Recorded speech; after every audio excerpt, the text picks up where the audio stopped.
तो भाई लोग नमस्कार। इस वीडियो में हम लोग बात करेंगे राजेश एक्सपोर्ट्स के बारे में। एंड बात करने का रीज़न ये है कि हमारी एक तो व्यूअर है जिन्होंने हमको कमेंट किया, लेकिन ऑब्वियसली नाम वगैरह लेना मेरे को लगता है कि सही नहीं रहेगा, बिकॉज ऑब्वियसली जेंडर प्रॉब्लम आ जाता है। बट एनीवेज, अगर आप लोग यहाँ पे मामला देखोगे ना, तो राजेश एक्सपोर्ट्स को लेके कहानी क्या चल रहा है कि भाई 15 लाख करोड़ का घाटा हो गया, ठीक है। लेकिन अगर आप लोग मेरे से पूछोगे तो ऐसे लोगों के ऊपर आप भरोसा मत किया करो जो कि आपको बोल रहा है कि 15 लाख करोड़ का घाटा है, क्योंकि हर कोई यही बोल रहा है अभी के टाइम में। असल में घाटा जो 15 लाख करोड़ आपको बताया जा रहा है वो सिर्फ और सिर्फ आई बॉल ग्रैबिंग के लिए बताया जा रहा है, ठीक है। यहाँ पे अगर आप लोग देखोगे अभी के टाइम में इसका जो शेयर का प्राइस है वो कितना का चल रहा है, वो 98 रुपीज़ का चल रहा है। एंड 98 रुपीज़ के प्राइस में इस कंपनी का जो मार्केट कैप है वो 2900 करोड़ रुपीज़ का है कि नहीं। एंड अगर आप देखोगे इसका जो ऑल टाइम हाई में शेयर प्राइस गया था वो अराउंड 950 के आसपास गया था। तो चलो ऑब्वियसली यहाँ से हम मान के चलते हैं कि 10 गुना यहाँ से शेयर प्राइस था एक टाइम पे, ठीक है।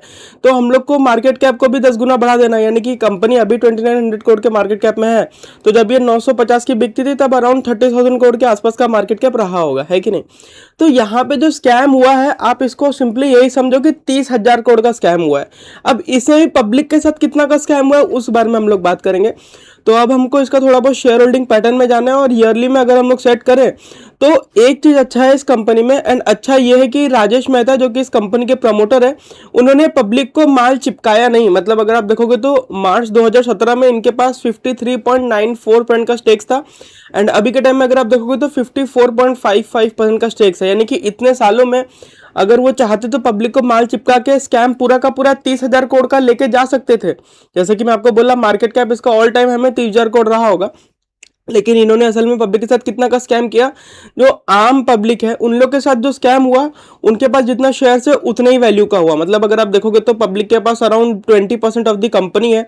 यानी कि अगर हम लोग ऑल टाइम हाई के हिसाब से भी देखें, जबकि देखना नहीं चाहिए, स्कैम जिस टाइम फ्रेम पे हुआ उस टाइम फ्रेम का हम लोग को मार्केट कैप देखना चाहिए।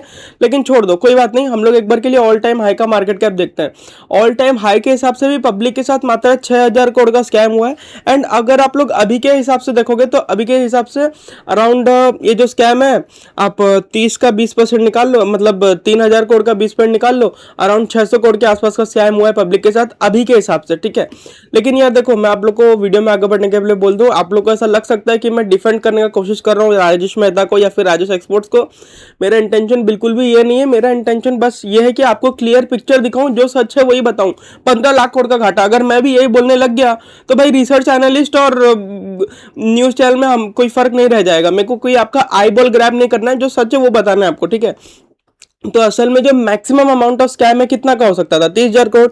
30,000 करोड़ में से भी 50% जो है, रादर 55% जो है राजेश मेहता अपने पास रख रखे थे। यानी कि पब्लिक के साथ जो मैक्सिमम स्कैम हो सकता था वो हो सकता था अराउंड 14,500 करोड़ के आसपास का। समझ रहे हो, 14,500 तो नहीं, चलो हम लोग 14,000 करोड़ पकड़ लेते हैं। 14,000 करोड़ के आसपास का स्कैम हो सकता था।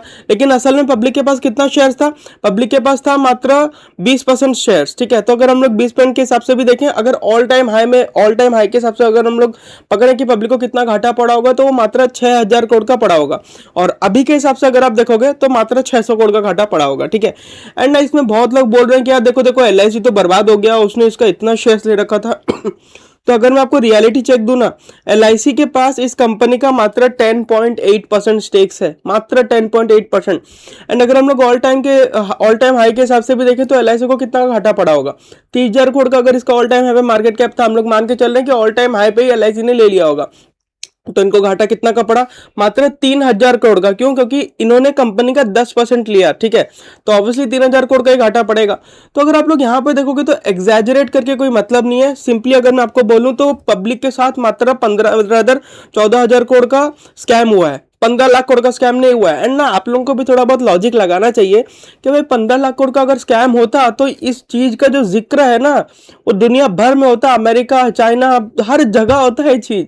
आप सोच क्या रखे हो, अंबानी जी साल का कितना कमाते हैं, 1 लाख करोड़। अंबानी जी का नेट प्रॉफिट साल का 1 लाख करोड़ है, और ये लोग बोलते हैं कि 15 लाख करोड़ का घाटा करके बैठ गया राजेश एक्सपोर्ट्स। सोच के देखिए कितना बड़ा, मैंने इंडिया का जो बजट निकल के आता है वो आई गेस 70 लाख करोड़ के आसपास का होता है। मे बी रॉन्ग, मेरे को ध्यान नहीं पड़ रहा है। 40 लाख करोड़ तो पब्लिक सिविल में जाता है, बट ठीक है, उतना हम लोग दिमाग नहीं लगाते हैं। तो क्या आप ये बोलना चाह रहे हो कि बजट का एक बहुत बड़ा परसेंटेज का लॉस हो गया है? भाई पब्लिक को बेवकूफ समझना बंद कर दो, ठीक है। तो यहाँ पे मामला वही है तो ये जो मैक्सिमम जो स्कैम हुआ है लोगों के साथ वो मात्र 14,000 करोड़ के आसपास का हुआ है। क्यों? क्योंकि 16,000 करोड़ का माल जो है राजेश एक्सपोर्ट्स वाले भैया लोग अपने पास ही लेके रख रखे थे। तो इतना ही मतलब स्कैम का कोई इतना बड़ा स्केल नहीं था जितना बोला जा रहा है। 15,000 करोड़ का स्कैम हुआ है, ना कि 15 लाख करोड़ का। ठीक है। एंड साथ साथ में अगर आपको स्कैम को थोड़ा बहुत समझाने का ट्राई करूं तो असल में ये लोग करते क्या थे ना, इन लोग का जो मेन धंधा है वो गोल्ड रिफाइनिंग का है। समझे क्या? मतलब मान लो कि ये लोग 1 करोड़ का सोना रिफाइन किए तो वहां पे इन लोग का कोई 1-2-3 लाख का प्रॉफिट बनता था। लेकिन ये लोग क्या करते थे, जो गोल्ड को रिफाइन करते थे ना, वो 1-2-3 लाख का प्रॉफिट नहीं दिखाने की जगह पूरा का पूरा गोल्ड का वैल्यू का ही प्रॉफिट दिखा देते थे। यानी कि पूरा 1 करोड़ का जो सोना ये लोग रिफाइन किए जिसके ऊपर 2 लाख रुपए कमाए, ये लोग बोलते थे कि भाई हम लोग 1 करोड़ के सोना के ऊपर 1 करोड़ 3 लाख रुपए कमा लिए। मतलब पूरा का पूरा गोल्ड वैल्यू को ये लोग बोलते थे कि हमारा रेवेन्यू है। ठीक है। एंड इसी वजह से हमने इसके ऊपर पास्ट में भी एक वीडियो बनाया था कि इसका जो प्रॉफिट मार्जिन है बहुत कम है, बहुत रिस्की है, हल्का सा घाटा पड़ गया तो आपका पूरा बर्बाद हो जाओगे आप लोग, ऐसा करके हमने वीडियो बनाया था। बट एनीवेज उन सब के बारे में ज्यादा बात करने कोई मतलब है नहीं। तो आप लोग यहाँ पे क्लियर पिक्चर समझ गए होंगे। आई बॉल ग्रैब करने के लिए लोग आपको 15 लाख बोल रहे हैं, लेकिन असल में घाटा मात्र 15,000 करोड़ का है। और मतलब स्कैम जो है मात्र 15,000 करोड़ का। और LIC को भी कोई इतना ज्यादा नुकसान नहीं पड़ा है। देखो सीधा सीधा बोलूं तो LIC के पास बहुत पैसा है। ठीक है। ये 4-5 हजार करोड़ रुपए से LIC को कोई फर्क नहीं पड़ेगा। ये चीज आप माइंड में रखो। एंड LIC के पास पब्लिक का पैसा है, पब्लिक के पैसे को तो वैसे ही कोई इज्जत नहीं है। अदरवाइज हमारे घर के बाहर जो है बढ़िया क्वालिटी का रोड होता। इससे अच्छा पैसा किसी स्कैमर के पास गया, कम से कम वो अपने बीवी बच्चों को कुछ तो रखेगा। LIC के पास रहेगा तो यार वो तो, अगर आप उनका मामला देखोगे तो वो लोग तो आजकल डेथ क्लेम भी टाइम पे नहीं देते हैं। आप प्रीमियम भरते रहोगे, आपके परिवार में कोई आदमी मर जाएगा जिसका इंश्योरेंस आप लिए थे, डेथ क्लेम के लिए आप उनके ऑफिस में दौड़ते रहोगे, इन लोग आपका डेथ क्लेम क्लियर नहीं करेंगे। एट द एंड LIC का पैसा कहाँ जा रहा है? A2 के स्टॉक्स को संभालने के लिए जाता है। जब भी A2 का स्टॉक्स गिरता है LIC अपना पैसा लेके घुस जाता है A2 में। अब शेयर होल्डिंग पैटर्न जाके देखो, जब जब A2 का स्टॉक क्रैश करता है LIC अपना होल्डिंग बढ़ाता है। तो वैसे ही LIC का पैसा का कोई इज्जत नहीं है। 1,000-1,500 करोड़ और डूब गया, क्या क्या फर्क पड़ गया ज्यादा ज्यादा। तो उस हिसाब से आपको देखना चाहिए। एंड शेयर बाजार है, शेयर बाजार में ये 1,50,000 करोड़ से ज्यादा कोई फर्क नहीं पड़ता है। समझ रहे हो? मतलब एक एक दिन में अगर आप देखोगे तो मार्केट 10-10, 20-20 लाख करोड़ का पोर्टफोलियो गायब करता है लोगों का। तो इतना कोई बहुत बड़ा बात नहीं है। एंड ये स्कैम भी कोई बहुत बड़े लेवल का नहीं है अगर आप मेरे से पूछोगे तो। एंड लेकिन एक बात देखने वाला है कि क्या पता कल को ये कंपनी मल्टीबैगर बन जाए, क्योंकि A2 का जैसे पुराना नाता था हमारे लीडर जी के साथ, वैसे ही राजेश भाई का भी है हमारा, मतलब हमारे राजेश भाई का भी पुराना नाता है हमारे लीडर जी के साथ। क्या पता कल को घूम जाए, किसी को सट्टा करना हो तो देख लो यार, अपने वेल्थ एडवाइजर से एक बार बात कर लेना, हम तो सेबी रजिस्टर्ड है नहीं। बाकी यार स्कैम के बारे में इतना ही था, अब इससे ज्यादा मैं क्या एक्सप्लेन करूं। सिंपली अगर मैं बोलूं तो आई बॉल्स ग्रैब करने के चक्कर में आप लोगों को गुमराह किया जा रहा है। 15 लाख करोड़ का स्कैम। भाई ठीक है, खातों में जितना रेवेन्यू दिखाना था दिखा दिए, लेकिन स्कैम असल में तो उतना ही होगा ना जितना तुम्हारा मार्केट में शेयर्स है। समझ रहे हो?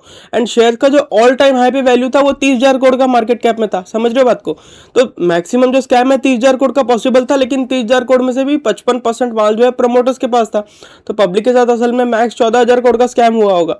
एंड 14,000 करोड़ में से भी अगर आप देखोगे तो LIC के पास अराउंड 10% का माल था, तो 3,000 करोड़ का जो घाटा था वो LIC ने ले लिया।